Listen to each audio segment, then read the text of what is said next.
They locked her in a dungeon cell during the sacred mating ritual because she had no scent. Proof she was defective, worthless, contaminated. Then the cell door screamed open.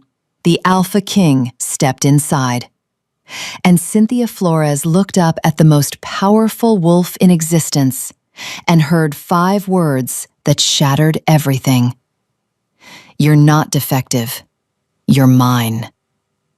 His hand extended. Cynthia Flores had to decide, stay safe in her cage or take his hand and become queen. The elders panicked, and taking it would change the kingdom forever. The cell door screamed open, metal grinding against ancient stone, and Cynthia Flores pressed herself harder against the wall as if she could disappear into it. Her heart hammered so violently she thought her ribs might crack. This wasn't supposed to happen. No one came to the dungeons during the mating ritual except to deliver stale bread and water. And they'd already done that this morning. Robert Peacock filled the doorway like he'd been carved from shadow and fury. She'd seen him before. Everyone in the Alabama pack had seen the Alpha King during his rare visits to their territory. A distant figure on a dais, speaking words that rumbled through crowds, his authority so absolute that even the elders bowed their heads. But she'd never been this close. Never close enough to see the way torchlight caught in his pale green eyes, turning them almost silver. Never close enough to feel the raw power that radiated from him in waves that made her wolf whimper and cower. He stepped inside, and the cell shrank around them. "What's your name?" His voice was softer than she expected, but no less commanding. The kind of voice that could topple kingdoms or build them, depending on his mood. "Cynthia." She hated the tremor in her words, hated that even now, even worthless as she was, she couldn't manage basic dignity. "Cynthia Flores." "Cynthia." He said it slowly, like he was tasting wine, testing its vintage. His gaze swept over her, not with disgust like the others, but with something she couldn't name. Something that made her skin burn despite the dungeon's chill. "Do you know why you're here?" The laugh that escaped her was bitter and broken. "Because I'm defective, Your Majesty. I have no scent. I would contaminate the ritual." She watched anger flash across his face, there and gone like lightning. But it wasn't directed at her. It was directed at the man still hovering in the corridor behind him. Elder Marcus, of course. "And did anyone ask what you wanted?" Robert's question hung in the air like smoke. Cynthia's throat tightened. Want. The word felt foreign on her tongue, a luxury she'd abandoned years ago when they first labeled her broken. "What I want has never mattered, Your Majesty." "It matters now." He extended his hand, palm up, fingers steady. "Come with me." Time stopped. Cynthia stared at that outstretched hand like it was a serpent that might strike. This had to be a trick. Some cruel joke the elders had devised to humiliate her further. Or maybe she'd finally lost her mind down here in the dark, and this was just her fractured psyche offering false hope before it shattered completely. "I don't understand," she whispered. "You're not defective, Cynthia.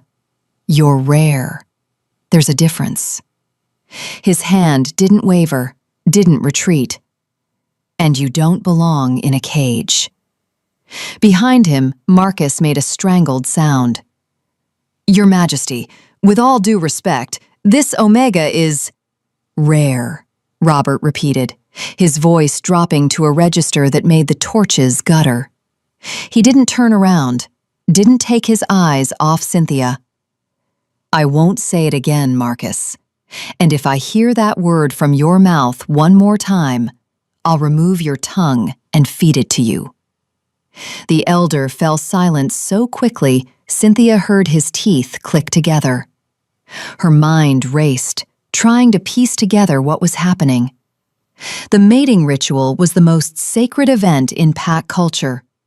A 3-day celebration where unmated alphas from across the kingdom gathered to meet their destined omegas, guided by scent and instinct and the mysterious pull of fate.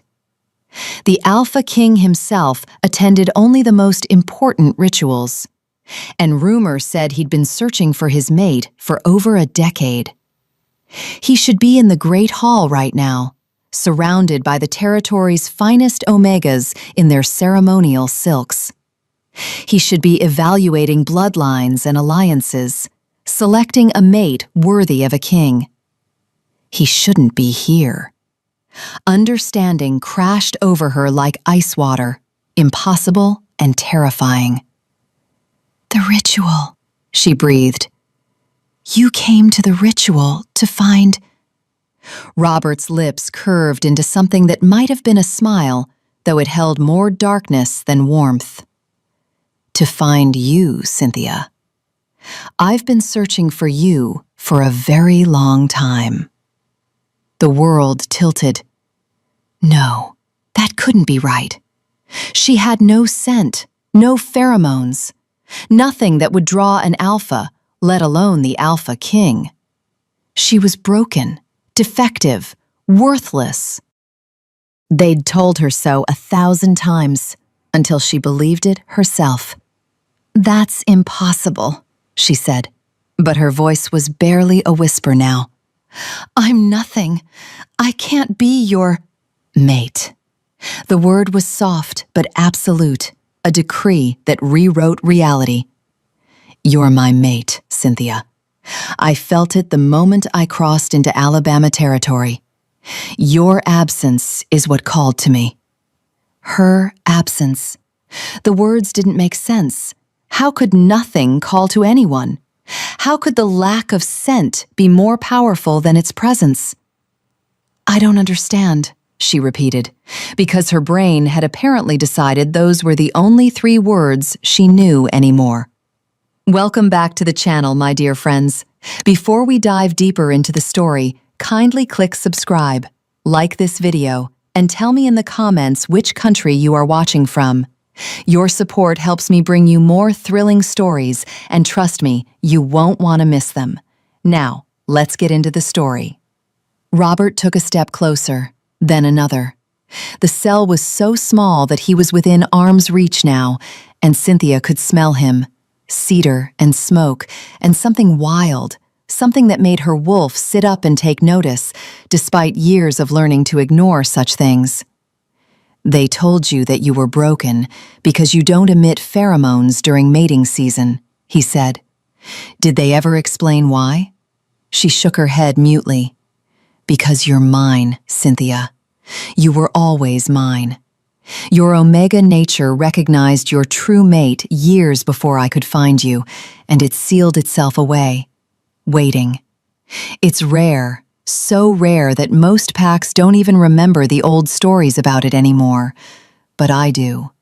I've been searching every territory, every ritual, waiting to feel that specific emptiness that would lead me to you." The celebration drums above them seemed to mock her, their rhythms steady and sure, while her entire understanding of herself crumbled. "But the elders," she managed, "they said I was defective.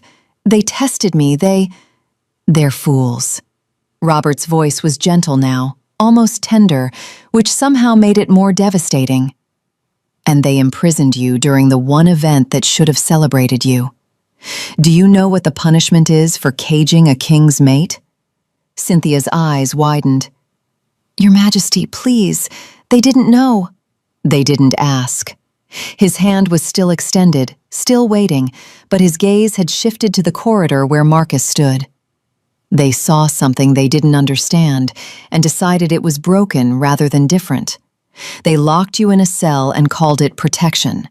They deserve whatever comes next. Please.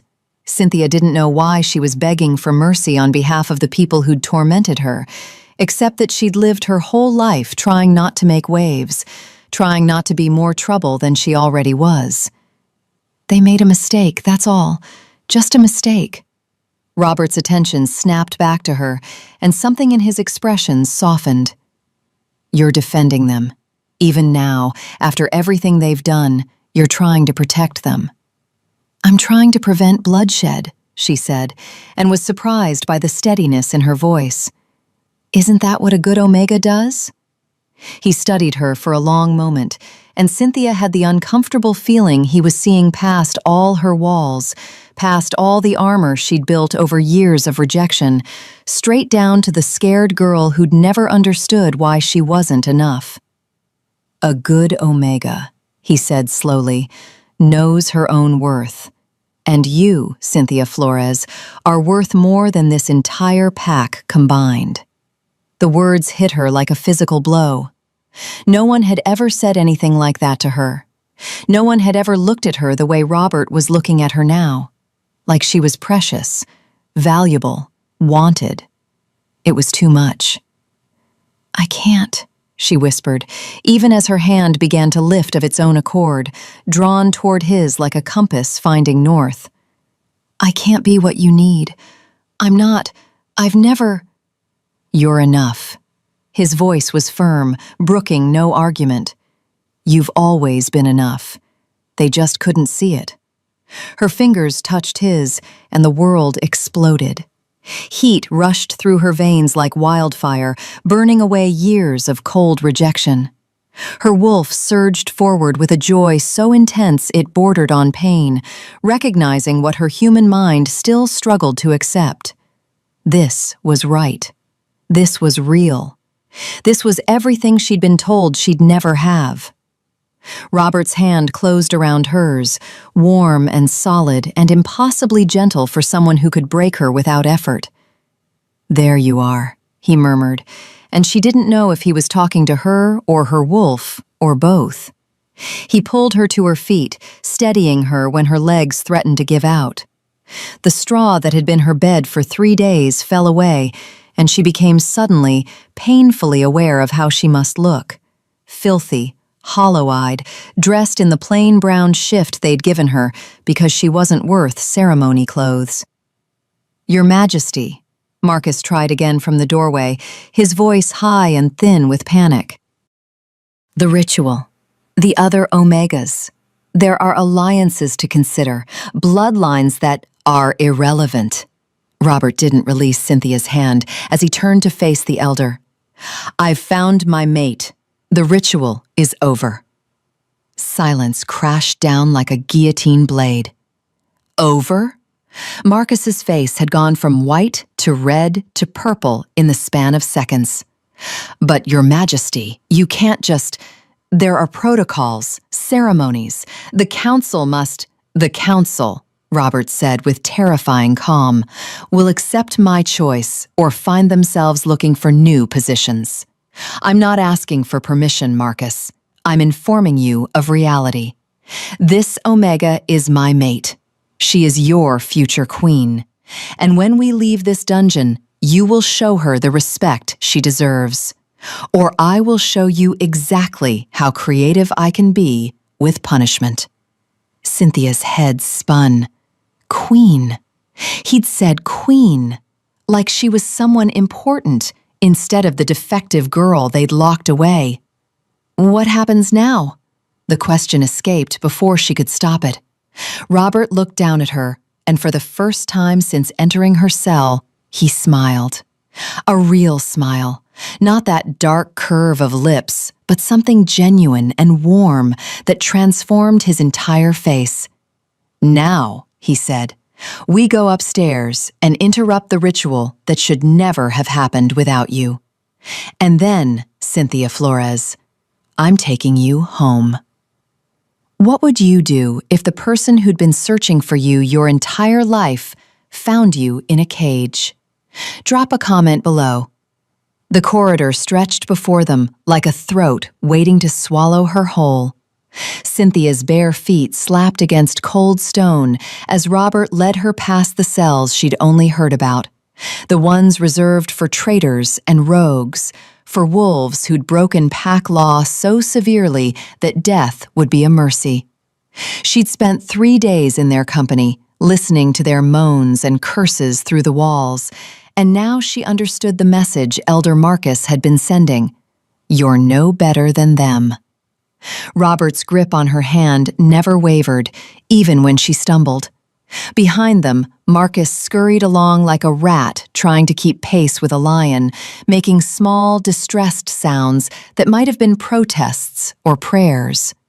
2 guards flanked them, their faces carefully blank, but Cynthia could smell their fear, sharp and acrid in the confined space. They feared their king's wrath, as they should. The stairs loomed ahead, spiraling upward toward the great hall where the mating ritual still thundered on, oblivious to the revolution happening in the dungeon below. Cynthia's steps slowed as panic clawed at her throat. "I can't go up there," she whispered. "Not like this. Please." Robert stopped immediately, turning to face her with concern creasing his brow. "What's wrong?" "Everything." She was filthy, dressed in rags, about to walk into a sacred ceremony that had deliberately excluded her. Every Omega in the territory would be there in their finest clothes, crowned with flowers, radiant with hope and perfection. And she would appear before them, looking like exactly what they'd called her: defective. "I'm not—" She gestured helplessly at herself, at the straw clinging to her shift, the dirt under her fingernails, the tangles in her hair. "I can't meet them looking like this. They'll think, everyone will—" Understanding flickered across Robert's face, followed swiftly by rage so profound it made the torches flare. "You think I care what they think? You think I'd let their opinions dictate how I claim my mate?" "It's not about what you care," Cynthia shot back, surprising herself with the sharpness in her tone. "It's about me. I've spent my entire life being the girl they pity, the one they whisper about. I won't walk in there and confirm every terrible thing they believe about me." Robert studied her for a long moment, and she braced herself for anger at her defiance. Instead, he released her hand and shrugged out of his cloak. Heavy black wool lined with silver fur, the kind of garment that cost more than her aunt's house. "Put this on," he said, draping it around her shoulders before she could protest. The cloak swallowed her, falling past her knees, and it smelled like him, cedar and smoke and safety. The weight of it settled over her like armor, like a shield against the judgment waiting above. "Better?" he asked. Cynthia pulled the fabric tighter around herself and nodded, not trusting her voice. "Good. Now listen to me carefully." Robert cupped her face in his hands, forcing her to meet his eyes. "When we walk into that hall, you walk as my mate, not as the Omega they rejected, not as the girl who spent years apologizing for existing. You walk as their future queen, and you let them see exactly what they threw away." His words ignited something in her chest, something fierce and feral that she'd buried so deep she'd forgotten it existed. Her wolf stirred, lifting its head, and for the first time in years, Cynthia felt it. Pride. "Okay," she breathed. "That's my girl." Robert pressed his forehead to hers briefly, a gesture so intimate it stole her breath. And then he was moving again, leading her up the spiral stairs with Marcus and the guards trailing behind like a funeral procession. The temperature rose as they climbed. The sounds grew louder, music and laughter and the rhythmic pulse of drums that marked the second night of the ritual. Cynthia's heart hammered in time with them, a war drum announcing her execution or her coronation. She couldn't tell which. They reached a landing, and Robert paused before a massive oak door carved with wolves in mid-hunt. Beyond it, the celebration reached a fever pitch. Someone was singing, their voice clear and bright and joyful. "Your Majesty," Marcus wheezed, clutching his chest as he caught up with them. "Perhaps we should wait. Let me prepare the pack for this development. Spring it on them gradually rather than—" "No." Robert's voice cut through the elders' babbling like a blade through silk. "They need to understand what they've done. All of them." He pushed open the door. The great hall exploded into view like a painting come to life. Hundreds of candles blazed from iron chandeliers, casting golden light over a sea of bodies.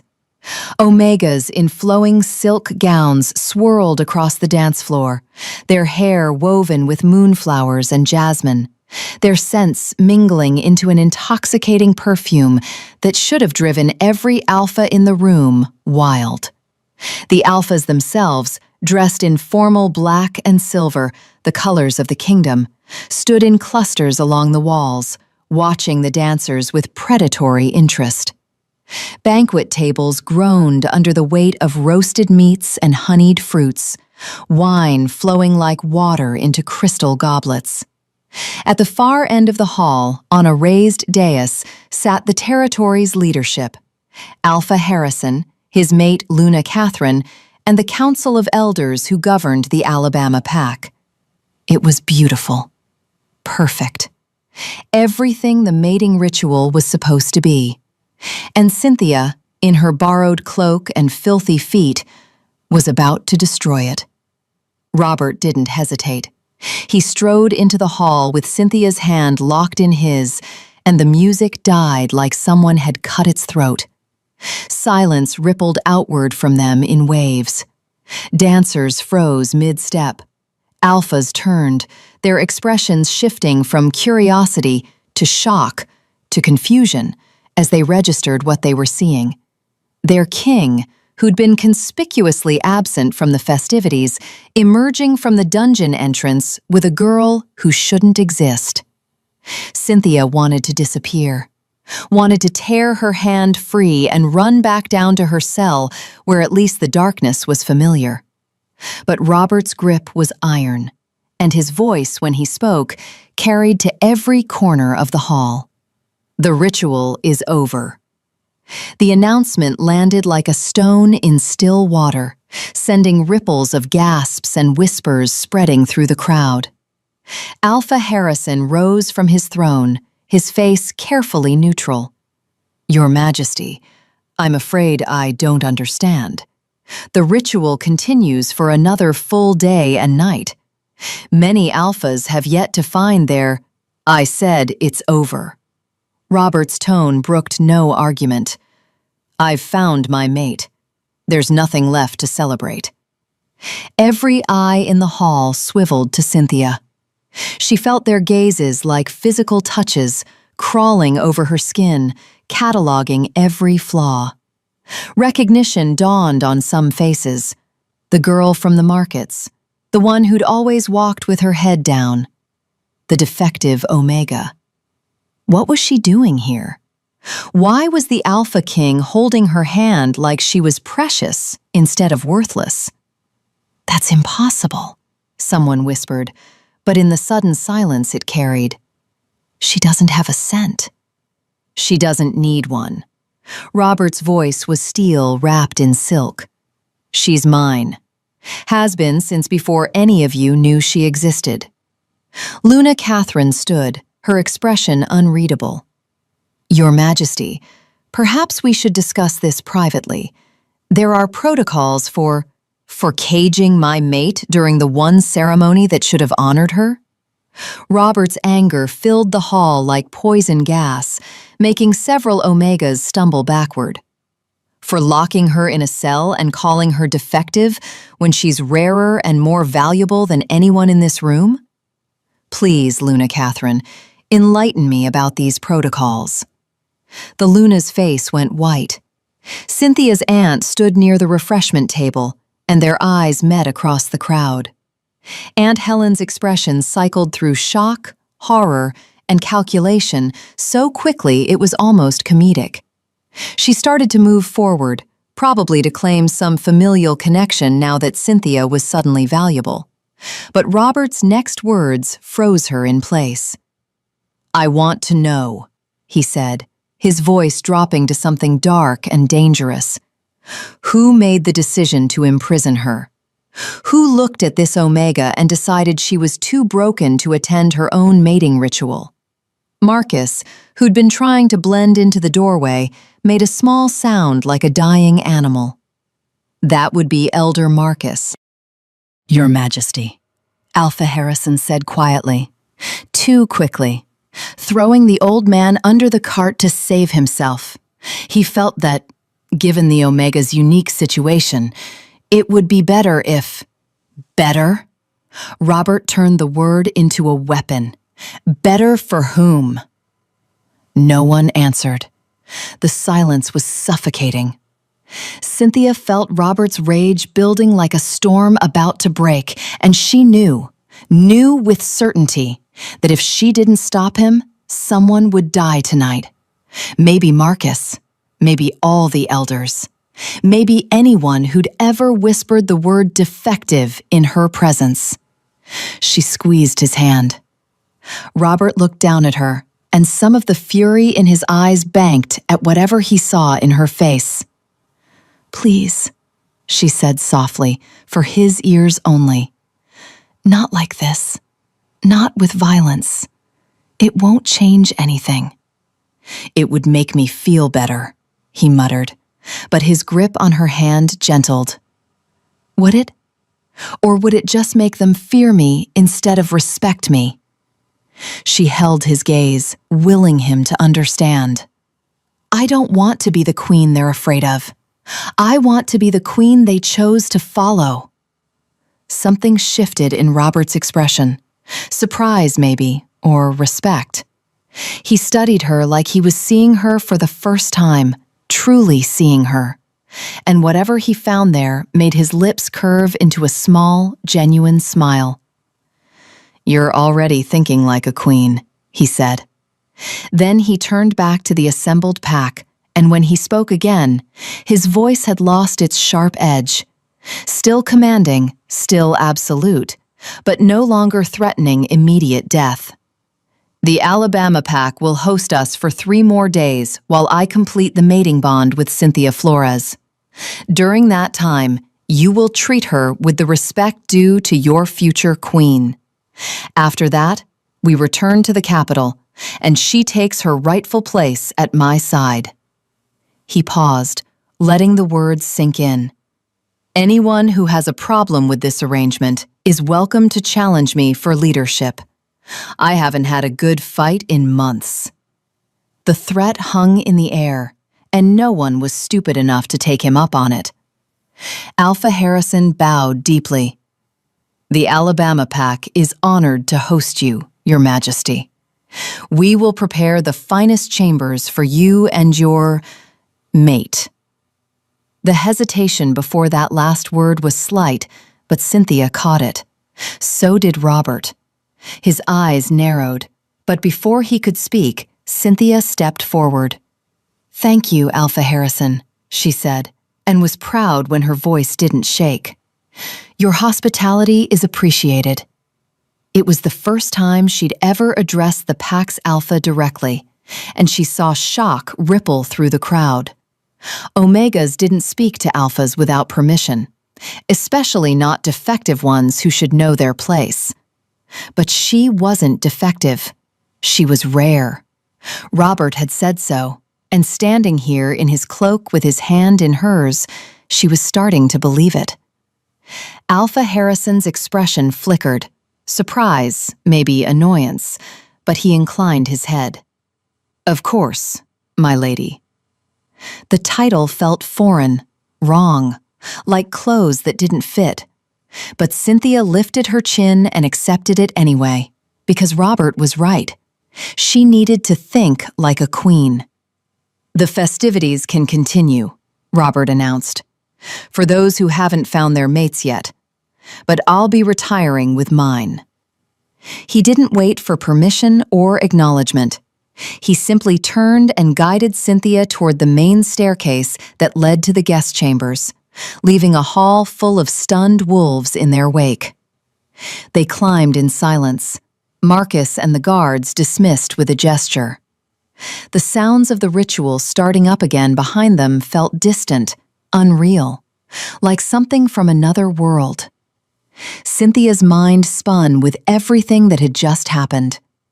An hour ago, she'd been rotting in a cell, convinced she'd die alone and unwanted. Now she was wearing the Alpha King's cloak and being called my lady, and apparently about to complete a mating bond with the most powerful wolf in existence. It was too much, too fast. Her knees started to buckle. Robert caught her instantly, sweeping her up into his arms like she weighed nothing. "I've got you." "I can walk," she protested weakly.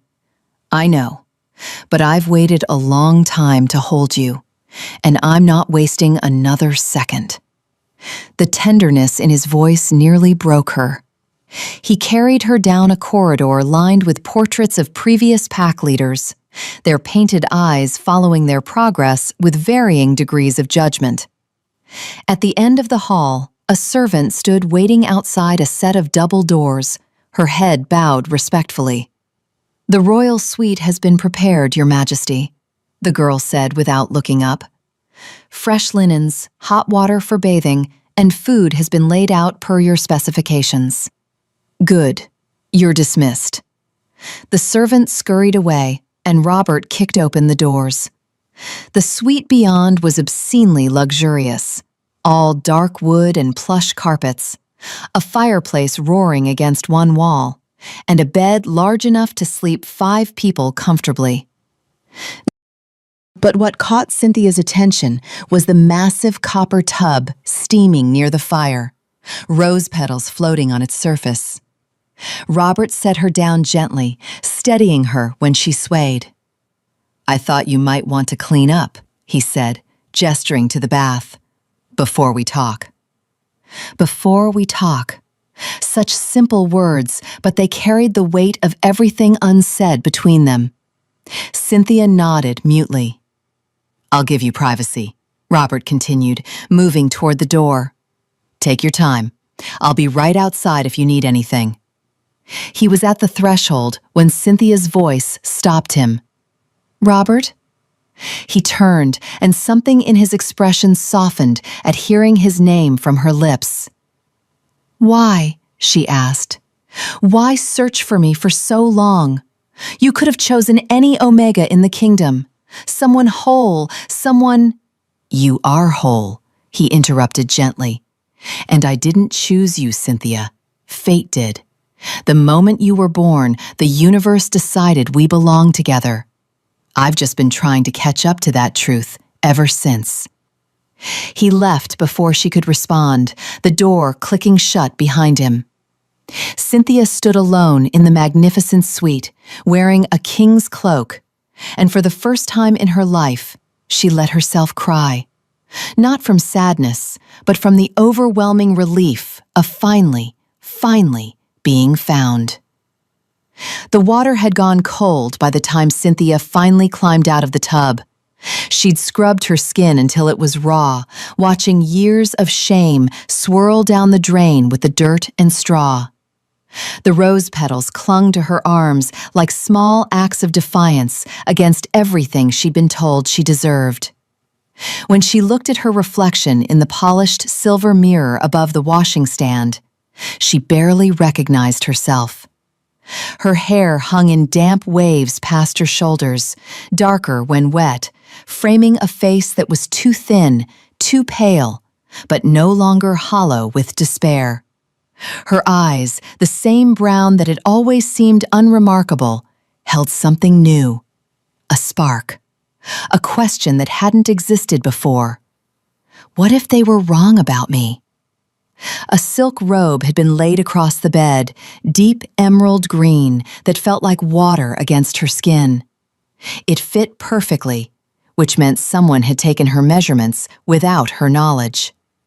The thought should have been unsettling, but after years of wearing cast-offs and charity donations, having something made specifically for her body felt almost sacred. She was fastening the belt when a soft knock interrupted her thoughts. "Cynthia?" Robert's voice filtered through the door, rough with concern. "Are you all right? You've been in there for over an hour." Had she? Time felt elastic now, stretching and contracting without pattern. "I'm fine," she called back, then stronger. "You can come in." The door opened slowly, like he was giving her time to change her mind. Robert stepped inside, and Cynthia's breath caught despite herself. He'd removed his formal attire, trading it for simple black pants and a loose white shirt that somehow made him look more dangerous, not less. His dark hair had come loose from its binding, falling past his shoulders, and without the trappings of royalty, he looked younger, wilder, more like the predator he'd been born to be. His eyes found her across the room, and the intensity in them made her want to run and move closer in equal measure. "You look—" He stopped, seeming to struggle with words. "Beautiful.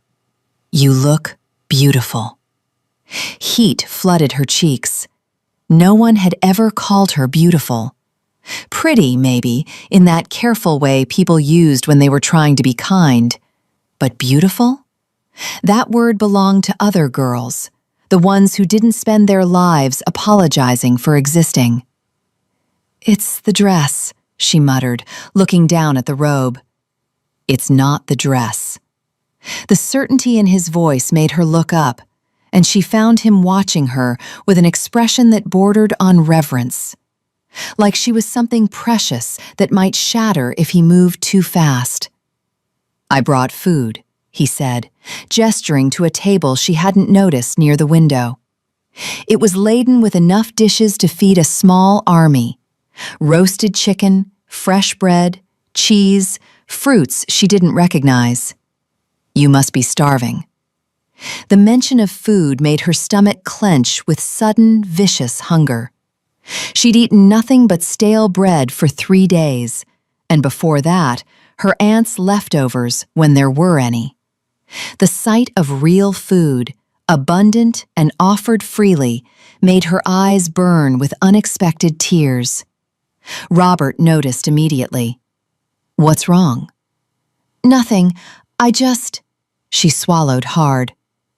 "I'm not used to people caring if I've eaten." Something dark and violent flashed across his face, there and gone so quickly she might have imagined it. But when he spoke, his voice was gentle. "Come, sit. Eat as much or as little as you want." Cynthia approached the table cautiously, half expecting it to vanish like a mirage. But the food was real, solid, and when she sank into the chair Robert pulled out for her, the cushion was soft enough to make her want to weep. She started with bread, tearing off small pieces and eating slowly. Years of scarcity having taught her that gorging after deprivation only led to sickness. Robert settled across from her, watching her with an attention that should have been uncomfortable, but somehow wasn't. "Tell me about yourself," he said after a few minutes of silence. Cynthia nearly choked on her bread. "What?" "Tell me about you, your life, your family, what you like, what you hate, what you dream about when no one's watching." He leaned back in his chair, utterly relaxed, like they had all the time in the world. "I know your name and that you've been treated abhorrently by people who should have protected you. I know your wolf is rare and precious and perfectly matched to mine.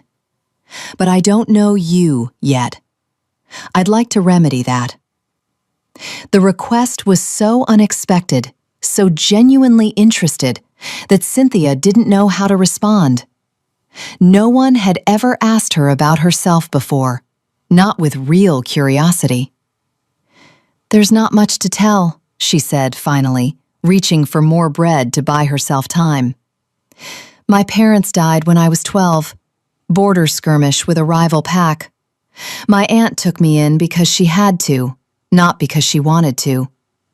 When I presented as Omega at 16 and didn't have a cent, the pack labeled me defective. I've been living on the margins ever since, doing menial work in exchange for room and board." She recited the facts like reading from a ledger, keeping her voice flat and emotionless. It was easier that way, less painful than acknowledging how thoroughly her life had been wasted. Robert's jaw tightened with each word, his hands curling into fists on the table. "Your aunt, where is she now?" "In the Great Hall, probably. Why?" "Because I'm considering whether to exile her for neglect or just strip her of pack status entirely." Cynthia's eyes widened. "You can't. She gave me a place to live, food. She didn't have to do even that much." "She gave you the bare minimum required to avoid being labeled a monster," Robert corrected, his voice hard. "And even that seems generous based on how you're defending her. What did she actually do for you, Cynthia, besides remind you constantly that you were a burden?" The accuracy of his assessment stole her breath. How did he know? How could he see so clearly into the dynamics of a household he'd never visited? "She kept me alive," Cynthia said quietly. "Alive isn't the same as living." Robert reached across the table, covering her hand with his own. The contact sent warmth racing up her arm. "You deserved more than survival. You deserved to be cherished." The words cracked something open inside her chest, something she'd sealed away so tightly she'd forgotten it existed. Want. Need. The desperate hunger for someone to see her as valuable, not despite her differences, but because of them. "I don't know how to do this," she whispered. "Be your mate. Be a queen. I don't know the first thing about politics or leadership or—" "Neither did I when I became king," Robert interrupted. "I was 23 years old when my father died, and suddenly I was responsible for an entire kingdom. I made mistakes. So many mistakes that some days I'm amazed we didn't collapse into civil war." His thumb traced circles on the back of her hand, a gesture so tender it made her ache. "But I learned, and you will too. The difference is you won't be doing it alone." "You make it sound simple." It's not simple. It's terrifying and complicated, and there will be days when you want to quit. His smile was crooked, self-deprecating. "But you'll have me, and I'm told I'm occasionally useful." Despite everything, the fear, the uncertainty, the sheer overwhelming impossibility of her new reality, Cynthia found herself smiling back. They ate in companionable silence for a while, Cynthia working her way through chicken and cheese while Robert picked at fruit, his attention never straying far from her face. She should have felt self-conscious under such scrutiny, but instead she felt seen. Actually seen. Maybe for the first time in her life. "Can I ask you something?" she ventured when the worst of her hunger had been satisfied. "Anything." "Why didn't you choose someone else? I know you said fate decided, but you're the Alpha King. You could have rejected the bond, taken a political mate instead. Someone who could help you consolidate power or forge alliances or whatever kings do." Robert set down the apple he'd been toying with, his expression growing serious. "Do you know what happens when an alpha rejects their true mate?" Cynthia shook her head. "They die. Maybe not immediately. The bond can take years to kill you. But eventually, the rejection eats away at your wolf until there's nothing left but madness and grief. I've seen it happen. My uncle rejected his true mate to marry for political advantage. He lasted 8 years before he walked into the forest and never came back. They found his body 3 months later, or what was left of it. He'd shifted and couldn't shift back, trapped between forms, his mind shattered. Horror crawled up Cynthia's spine. That's awful. It's the price of defying fate. Our wolves are smarter than we are sometimes. They know who we need, even when our human minds try to convince us otherwise. Robert's gaze pinned her in place. I could have rejected you and doomed myself to that fate. Or I could accept what the universe was offering and count myself blessed to have found you at all. Blessed, Cynthia repeated, tasting the word. You think finding me is a blessing? I think finding you is the only thing that's made sense in the last decade of my life. The conviction in his voice made her chest tight. What happens now? She asked. You said we have 3 days before we leave for the capital. 3 days to complete the mating bond. What does that mean? Robert's eyes darkened, but not with anger, with something else. Something that made her skin flush hot and cold at the same time. It means, he said carefully, that we spend time together, get to know each other, let our wolves become accustomed to the bond. And when you're ready, only when you're ready, Cynthia, we complete the physical aspect of mating. Oh. Heat flooded her face so fast she felt lightheaded. She'd known, theoretically, that mating involved physical intimacy, but knowing it intellectually and confronting it as an immediate reality were very different things. I've never, she started, then stopped, mortified. I mean, I don't have any experience with... I know. Robert's voice was gentle, understanding. And I would never pressure you. We move at your pace, whatever that is. If you need all 3 days just to feel comfortable being in the same room with me, that's what we'll take. Relief and something else, disappointment, warred in her chest. What if I'm not ready in 3 days? What if I need longer? Then we take longer. The bond doesn't have a deadline, Cynthia. Yes, completing it sooner is generally better for our wolves, but forcing it would be worse than waiting. His thumb resumed its gentle circles on her hand. I didn't wait a decade to find you just to ruin everything by rushing the most important moment of our lives.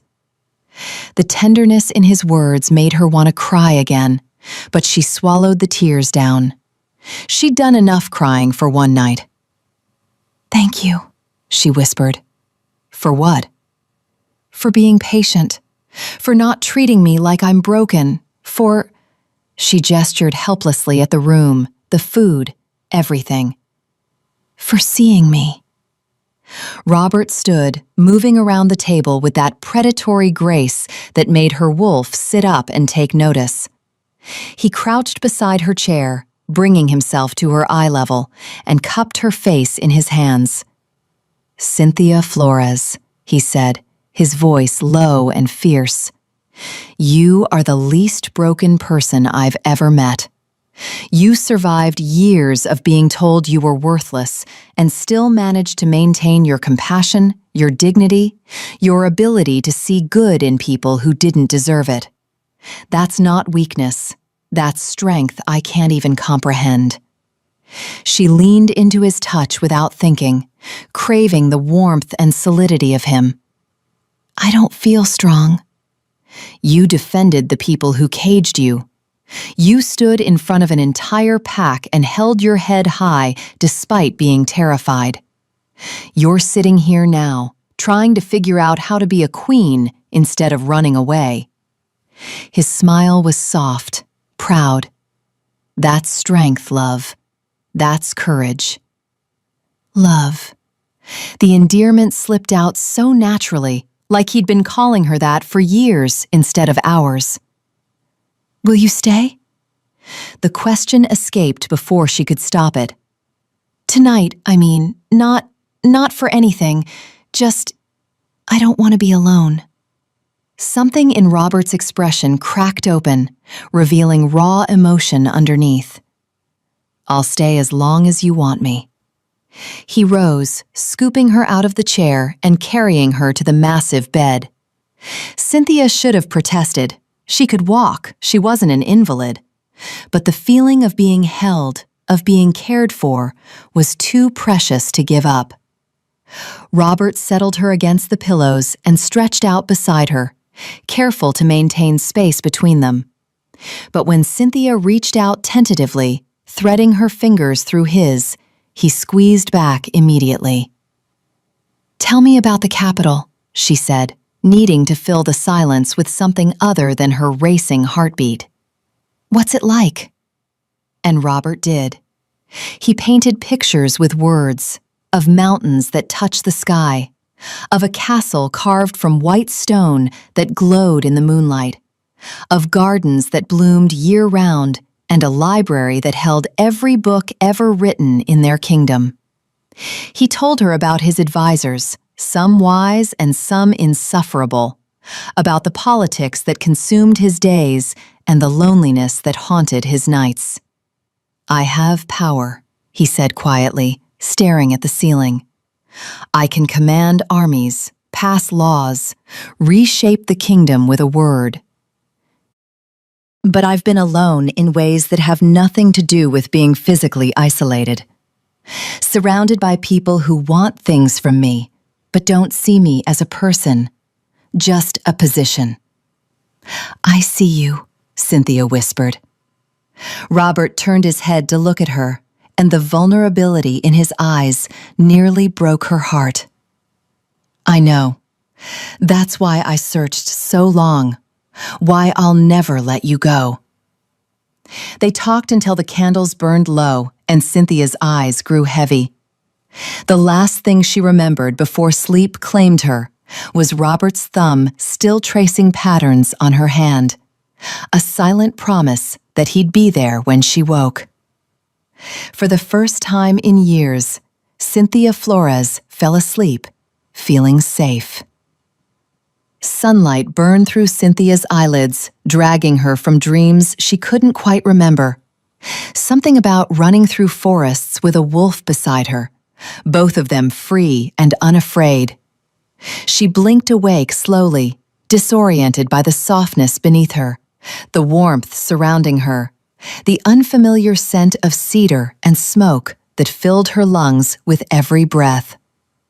For one horrible moment, she thought she'd dreamed everything. The dungeon, Robert, her impossible elevation from defective Omega to future queen. Then she registered the weight across her waist. Robert's arm was draped over her, heavy and possessive even in sleep. Sometime during the night, they'd gravitated toward each other, and now she was tucked against his chest, his chin resting on top of her head, their legs tangled together like they'd been sleeping this way for years. Panic fluttered in her chest, but before it could take root, Robert's voice rumbled through her. Your heartbeat just spiked. Bad dream, or are you freaking out about waking up in my arms? Heat flooded her face. I didn't mean to. We must have moved together in our sleep, Robert finished, but he didn't sound upset. If anything, there was amusement threading through his words. Apparently, our wolves are less concerned with propriety than we are. He loosened his hold, giving her space to pull away if she wanted. Cynthia stayed exactly where she was. Is this okay? She asked quietly. Is it okay that I got to hold my mate all night and wake up with her in my arms? Robert's chest vibrated with a low laugh. Cynthia, it's more than okay. It's the best sleep I've had in a decade." The confession made something warm unfurl in her chest. She tilted her head back to look at him and found those pale green eyes already watching her, soft with an affection that made her breath catch. "Good morning," he murmured. "Good morning." They stayed like that for a long moment, just looking at each other, and Cynthia marveled at how natural it felt, like they'd done this 1,000 times before, like her body recognized his in ways her mind was still catching up to. A sharp knock shattered the intimacy. "Your Majesty?" A female voice filtered through the door, professionally neutral. "Alpha Harrison requests your presence at breakfast. The pack leadership wishes to discuss yesterday's developments." Robert's expression darkened. "Tell Alpha Harrison I'll join him when I'm ready, not when he summons me." Silence from the other side of the door, then hurried footsteps retreating. "You can't avoid them forever," Cynthia said, even as part of her wanted him to do exactly that. "They're going to have questions, concerns about whether the defective Omega is fit to be their queen?" Robert's voice held an edge that made her wolf whimper. "Let them have their concerns. I don't answer to them." "But I do." Cynthia pushed herself up on one elbow, meeting his gaze steadily. "Or I will, eventually. These are my people too, whether they want me or not. And if I'm going to earn their respect, I can't hide behind you every time things get uncomfortable." Robert studied her for a long moment, something like pride flickering in his expression. "You're already thinking like a leader." "I'm thinking like someone who's tired of being afraid." She sat up fully, the silk robe slipping off one shoulder before she caught it. "So, we go to breakfast. We face them. We show them I'm not going to break at the first sign of judgment." "We," Robert repeated, sitting up beside her. His hair was mussed from sleep, falling around his face in a way that made him look almost boyish. "I like that you keep saying we." "Well, you said I wouldn't be doing this alone." Cynthia offered him a tentative smile. "That means you're stuck with me, even at uncomfortable political breakfasts." "There are worse fates." Robert reached out, tucking a strand of hair behind her ear, and the gentleness of the gesture made her chest ache. "But if anyone disrespects you, if they so much as look at you wrong, I'm going to have a very hard time controlling my wolf." "Then I'll help you control him." Cynthia caught his hand, threading their fingers together. "Because violence won't win their hearts. Only time and proof will do that." Robert raised her hand to his lips. He stepped inside, now dressed in formal black and silver, his hair pulled back, every inch the powerful king. But when his eyes found Cynthia, they softened with unmistakable warmth. "You look stunning," he said.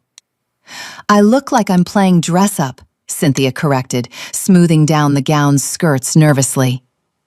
"You look like my queen." Robert crossed to her, offering his arm. "Ready to face the wolves?" Cynthia took his arm, drawing strength from the solid warmth of him. "As ready as I'll ever be."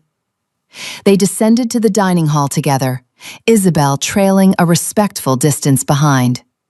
The corridor seemed longer than Cynthia remembered, each step bringing them closer to a confrontation she wasn't sure she was prepared for.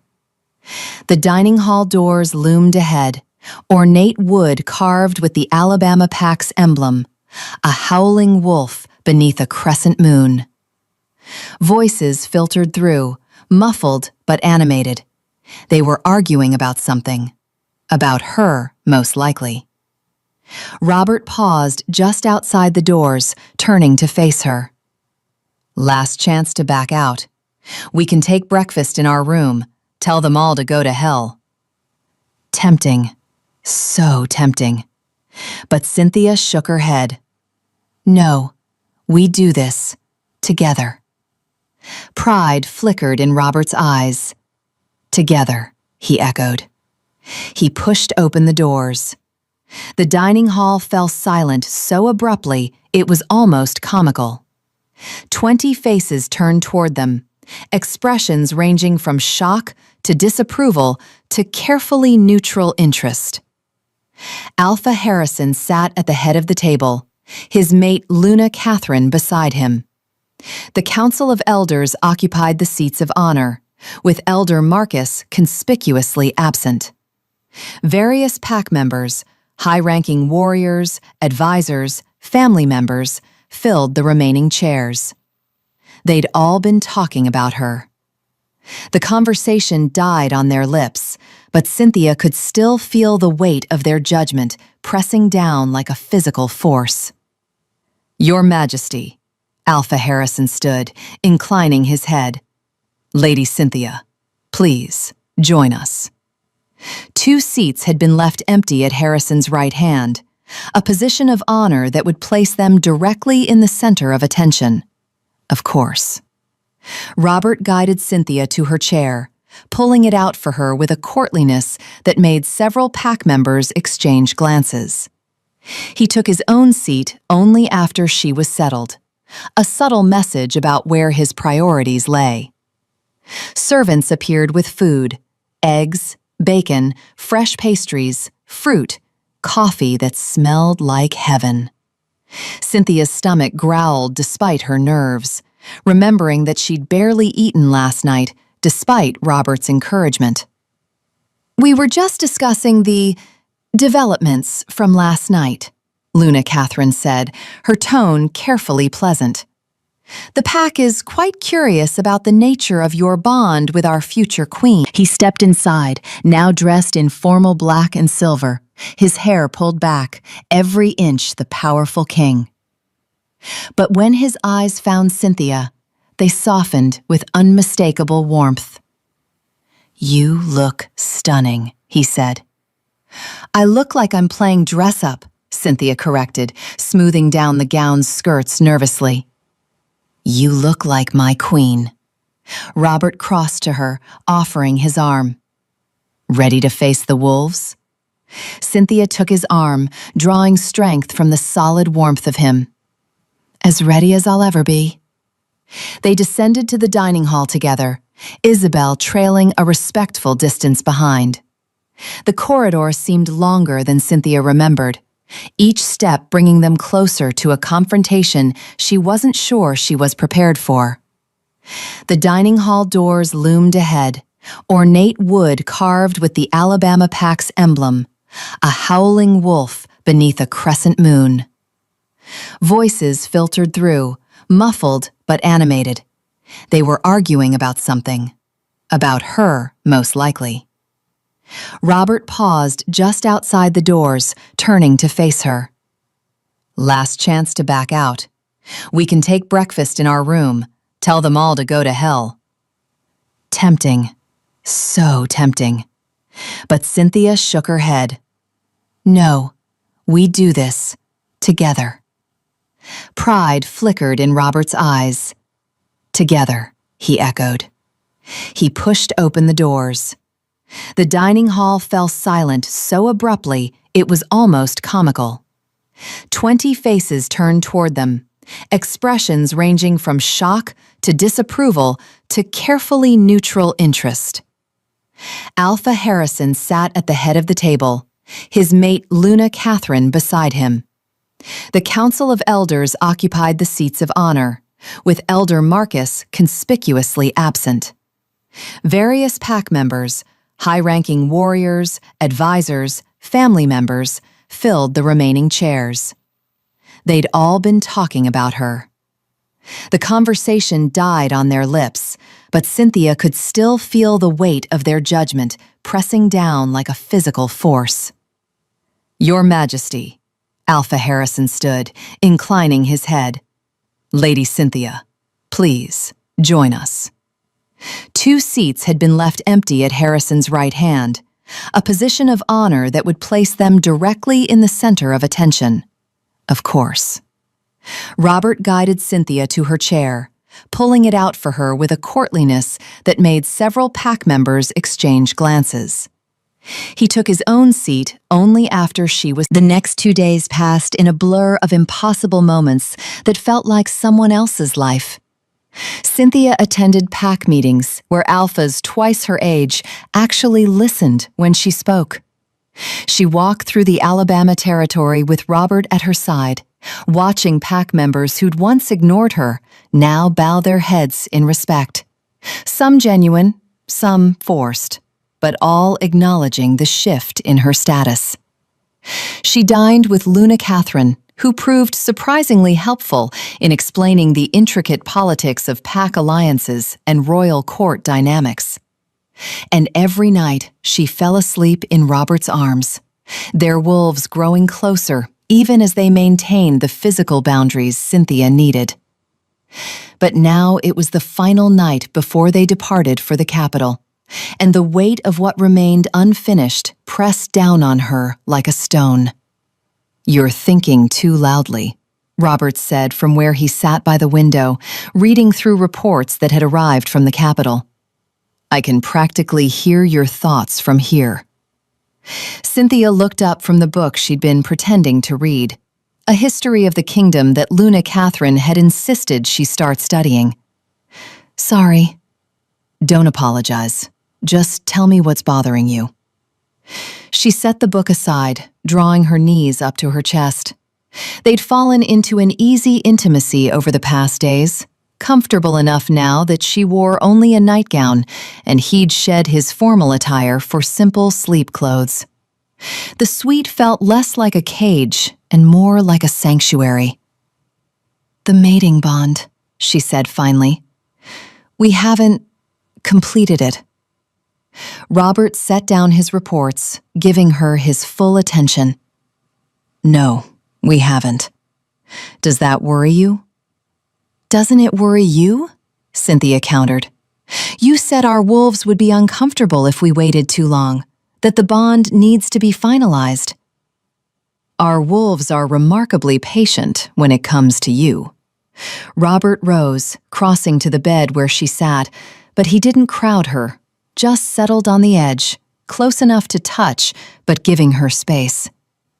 "Yes, completing the bond would be ideal, but not at the cost of your comfort or consent. If you need more time—" "I don't think time is the issue," Cynthia interrupted. She forced herself to meet his eyes, even as heat flooded her cheeks. "I'm terrified, Robert. I've never been with anyone. And now I'm supposed to complete this sacred bond with the most powerful alpha in existence. And what if I do it wrong? What if I'm disappointing? What if—" Robert's fingers on her lips silenced her spiral. "Breathe," he said gently. "Just breathe, love." She did, drawing in shaky breaths until the panic receded enough for rational thought. "There is no wrong way to complete our bond," Robert continued, his voice soft but certain. "There's no performance, no test you need to pass. It's just us, Cynthia. Our wolves, our souls, recognizing each other and choosing to become one. Everything else is just details." "Details," she repeated weakly. "You make it sound simple." "It can be, if we let it." Robert traced her jawline with gentle fingers. "Tell me what you're actually afraid of, not the surface fears, the real one underneath." Cynthia closed her eyes, trying to find words for the terror that had been building in her chest. "What if you realize I'm not worth it? Once the bond is complete and you're stuck with me forever, what if you look at me and regret choosing someone so ordinary?" The silence that followed made her want to crawl under the bed and hide. Then Robert was moving, pulling her into his lap with a gentleness that belied his strength, wrapping his arms around her like he could shield her from her own thoughts. "Cynthia Flores," he said against her hair, "you are many things, but ordinary is not one of them. You're brave and kind and stronger than anyone I've ever met. You stood in front of a hostile pack and claimed your place with grace. You showed mercy to a man who hurt you because you understood that compassion would serve the kingdom better than vengeance. You're learning politics and history and diplomacy at a pace that astounds your tutors. And you did all of this while dealing with the trauma of years of abuse and neglect." "That doesn't make me special," Cynthia whispered. "That just makes me a survivor." Exactly. Robert pulled back enough to look at her, and the intensity in his pale green eyes stole her breath. "You're a survivor. So many people in your position would have broken, would have let the cruelty turn them cruel. But you didn't. You stayed soft in a world that tried to harden you. And that is the most remarkable thing I've ever witnessed." Tears blurred her vision.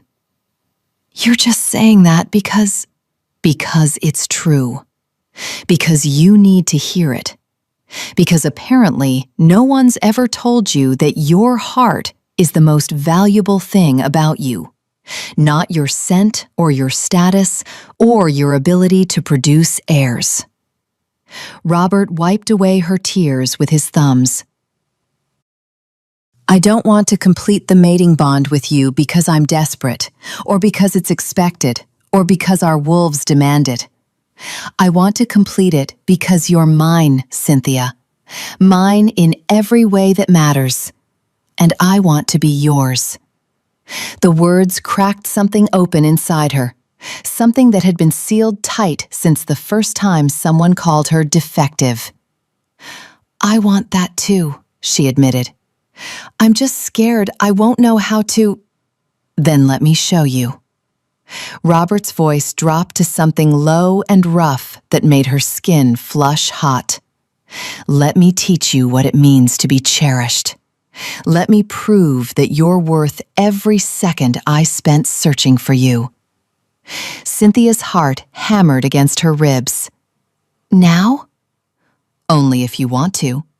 If you need more time—" "No." The word came out stronger than she expected. "No more waiting. I'm tired of being afraid. I'm tired of letting fear dictate my life." Robert's eyes darkened, but he didn't move. "Are you sure?" "Cynthia, I need you to be absolutely certain. Because once we start, I don't know if I'll be able to stop." "I'm sure." And she was. The fear was still there, coiling in her stomach like a serpent. But underneath it was something stronger. Want. Need.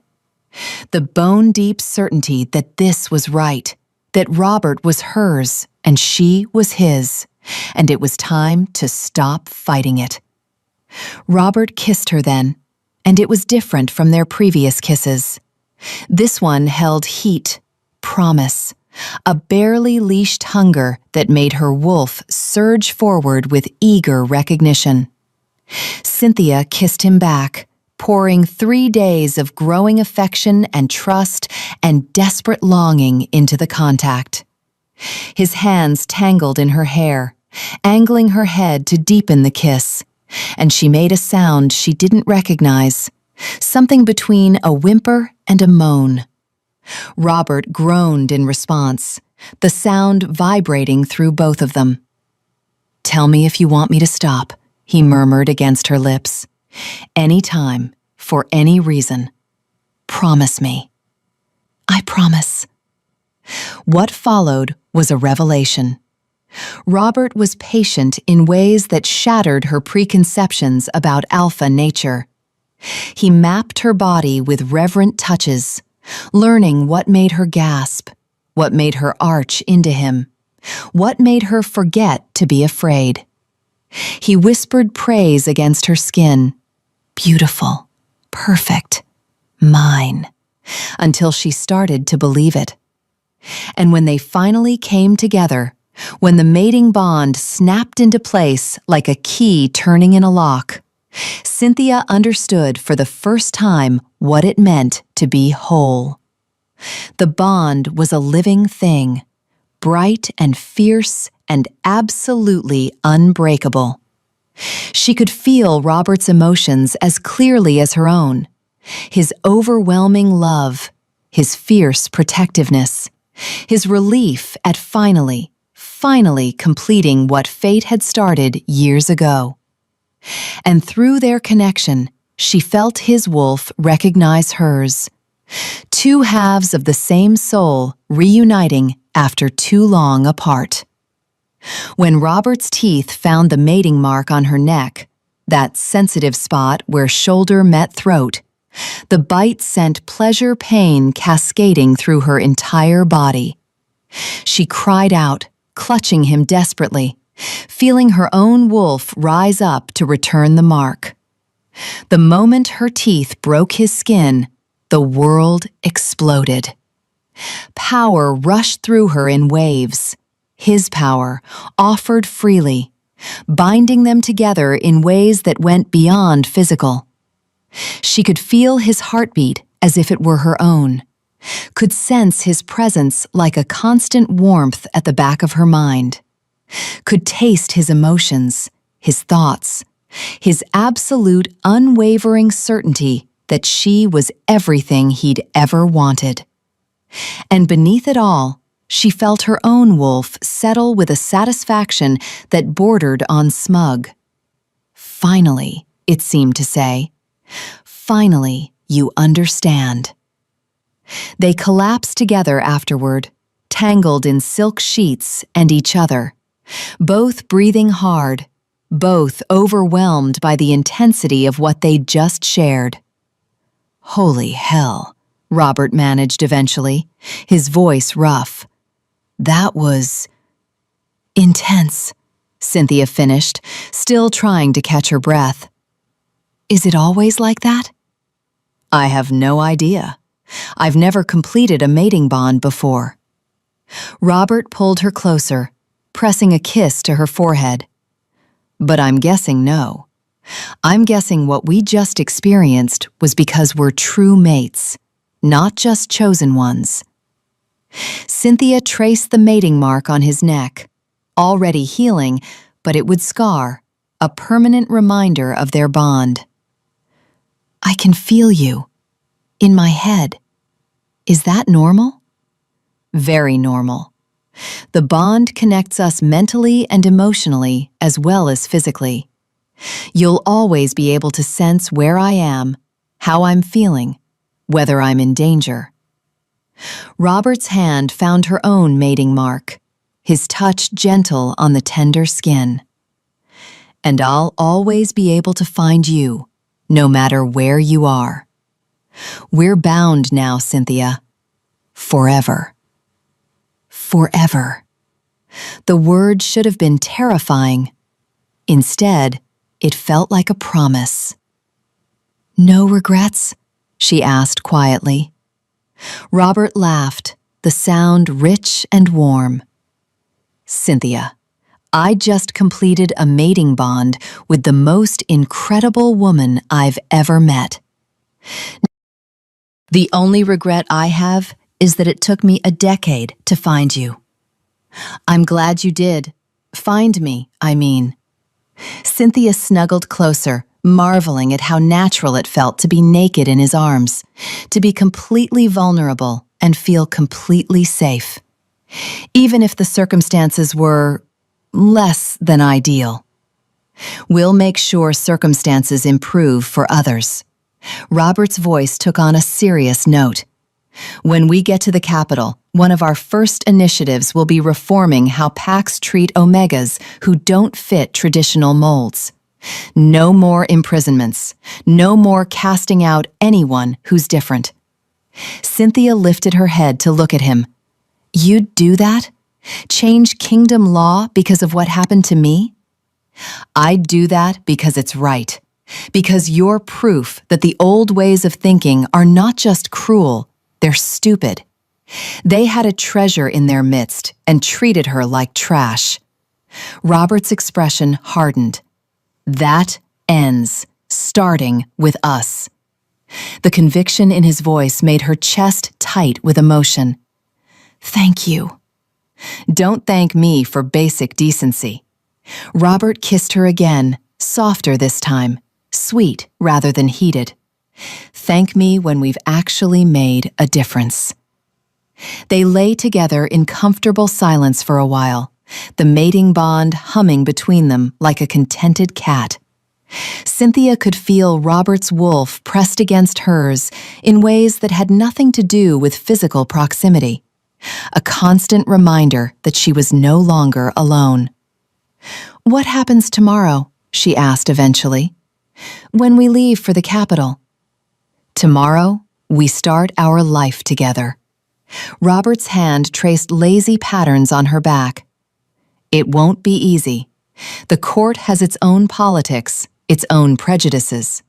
There will be people who question your legitimacy, who try to undermine you because you're not what they expected in a queen. Sounds familiar. Yes, but this time, you have me. And more importantly, you have yourself.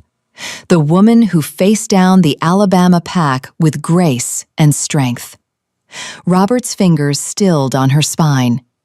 You're going to be an amazing queen, Cynthia. Not despite where you came from, but because of it.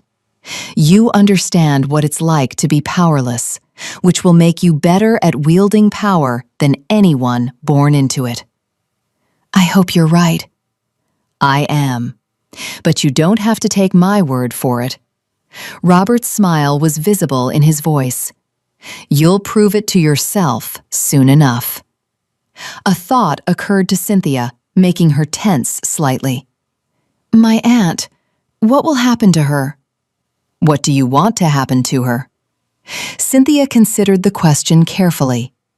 Aunt Helen had given her shelter, but never warmth, food, but never comfort, a place to sleep, but never a home. She'd done the minimum required and resented even that.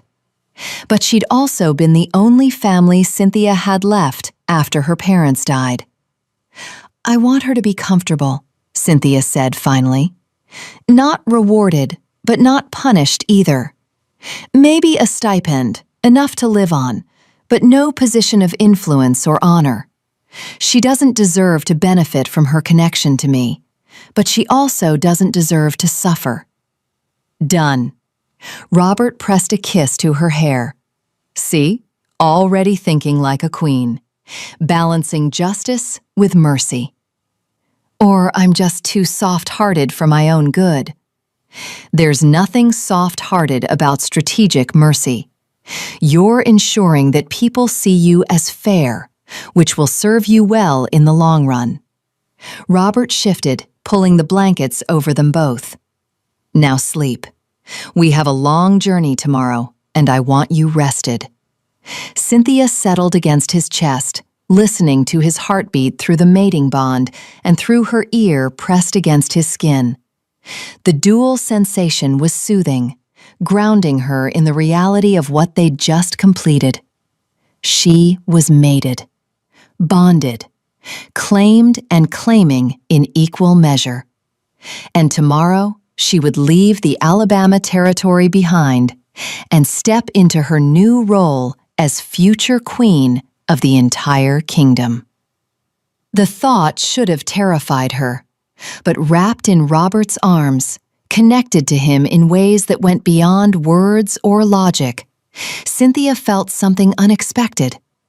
Hope. Maybe she wasn't ordinary.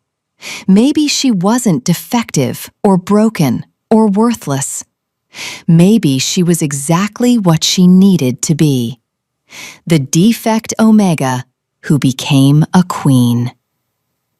6 months later, Cynthia stood on the balcony of the capital's castle, looking out over the city that had become her home. 6 months since Robert had pulled her from that cell. 6 months since everything changed. The kingdom sprawled before her like a living tapestry, white stone buildings gleaming in the afternoon sun, gardens bursting with flowers, people moving through the streets with purpose and hope. From here, she could see the university where she'd established scholarships for Omegas who wanted education beyond traditional roles. The hospital wing where she'd funded research into rare Omega presentations. The community centers where she held weekly open audiences, allowing any citizen to bring concerns directly to their queen. Her initiatives had met resistance at first. The court had been skeptical of the Omega with no pedigree, no training, no scent.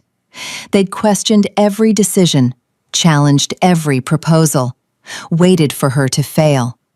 She hadn't. Slowly, steadily, she'd won them over. Not through force or Robert's authority, but through competence and genuine care for the kingdom's people. The nobles who'd dismissed her now sought her counsel.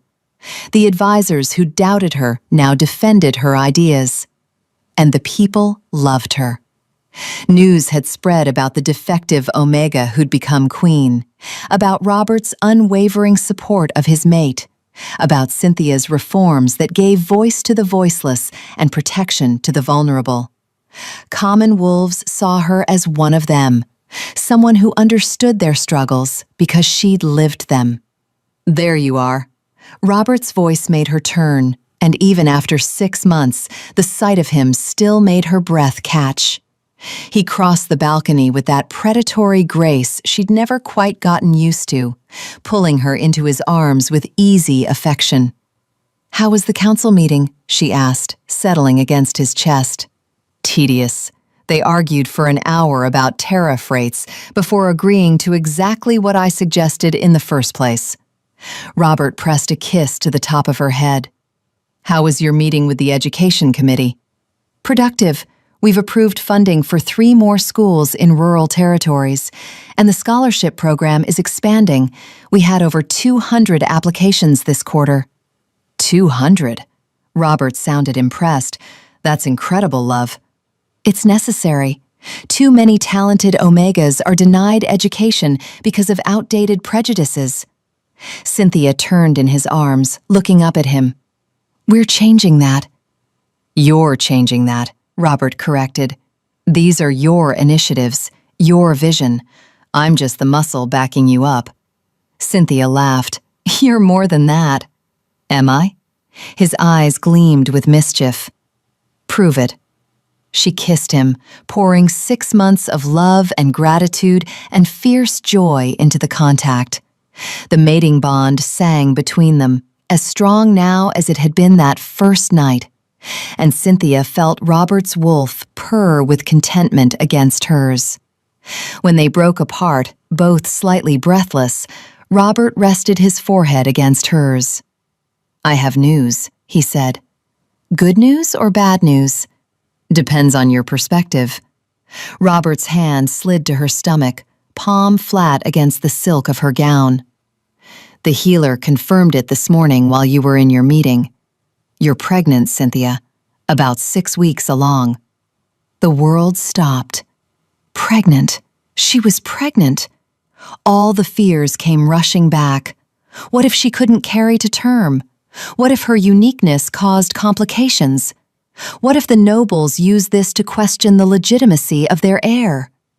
But underneath the fear was something stronger. Joy. Pure, uncomplicated joy. "You're sure?" she whispered. "Completely sure. The healer says everything looks healthy, normal." Robert's smile was radiant. "We're having a baby, love. Our legacy. Proof that different doesn't mean defective." Tears blurred Cynthia's vision. but they were good tears this time, happy tears. "The court will have opinions," she managed. "The court can deal with it." Robert cupped her face in his hands, his expression fierce with love and protection. "This child, our child, is going to be extraordinary, Cynthia, just like their mother. Or just like their father. Or a perfect combination of both."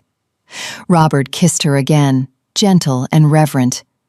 "Either way, they're going to know they're loved. They're going to know they're wanted. And they're never going to doubt their worth, because we're going to make damn sure of it."